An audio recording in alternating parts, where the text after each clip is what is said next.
Hello friends, നമ്മൾ കുറേ നാൾക്ക് ശേഷമാണ് കേട്ടോ വീഡിയോ ഇടുന്നത്. അപ്പോൾ നമുക്ക് നൂഡിൽസ് ഉണ്ടാക്കി നോക്കാം. അതിനായിട്ട് ആദ്യം നമ്മൾ കുറച്ച് വെള്ളം എടുത്തിട്ട് അതിലേക്ക് 1 സ്പൂൺ ഓയിലും ആവശ്യത്തിനുള്ള ഉപ്പും ചേർത്ത് തിള വരുമ്പോൾ നമ്മുടെ നൂഡിൽസ് ഇട്ട് കൊടുക്കുക. ഒരു 5 മിനിറ്റിന് ശേഷം നമ്മൾ അതൊന്ന് ഇളക്കി കൊടുക്കുക. നൂഡിൽസൊക്കെ ഒന്ന് വിട്ട് കിട്ടാനാണ്. ഇനി നമുക്ക് ആവശ്യമായിട്ടുള്ള വെജിറ്റബിൾസ് കട്ട് ചെയ്ത് വെക്കണം. എന്നിട്ട് വെന്തിട്ടുള്ള നമ്മുടെ നൂഡിൽസ് പച്ചവെള്ളത്തിൽ, തണുത്ത വെള്ളത്തിൽ അരിച്ചെടുത്ത് നമ്മൾ എണ്ണ തടവി വെക്കണം കേട്ടോ. ഇനി ഞാൻ ബാക്കിയുള്ള കാര്യങ്ങളൊക്കെ വിറകടുപ്പിലാണ് ചെയ്യാൻ പോകുന്നത്. അപ്പോൾ ഞാൻ വിറകടുപ്പിൻ്റെ മേലേക്ക് ഒരു ഇൻഡാലിയത്തിൻ്റെ ചട്ടി വെച്ച് 2 സ്പൂൺ ഓയിൽ ഒഴിച്ച് ഓയിൽ ചൂടായി വന്നപ്പോൾ ഗാർലിക് ഇട്ടു.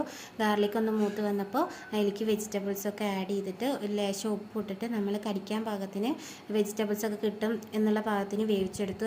അതിലേക്ക് നമ്മൾ നൂഡിൽസ് ആഡ് ചെയ്തു, സോയാ സോസ് ആഡ് ചെയ്തു, മുട്ട ആഡ് ചെയ്തു, കുരുമുളക് ആഡ് ചെയ്തിട്ട് നമ്മൾ നന്നായിട്ട് മിക്സ് ചെയ്തു. ഞാൻ 2 കയ്യിൽ ഒക്കെ ഉപയോഗിച്ചിട്ടാണ് മിക്സ് ചെയ്യുന്നത്. അപ്പോൾ നമ്മൾ ടേസ്റ്റി ആയിട്ടുള്ള റെസ്റ്റോറൻറ്റ് സ്റ്റൈലിലുള്ള നൂഡിൽസ് റെഡി ആയി കേട്ടോ.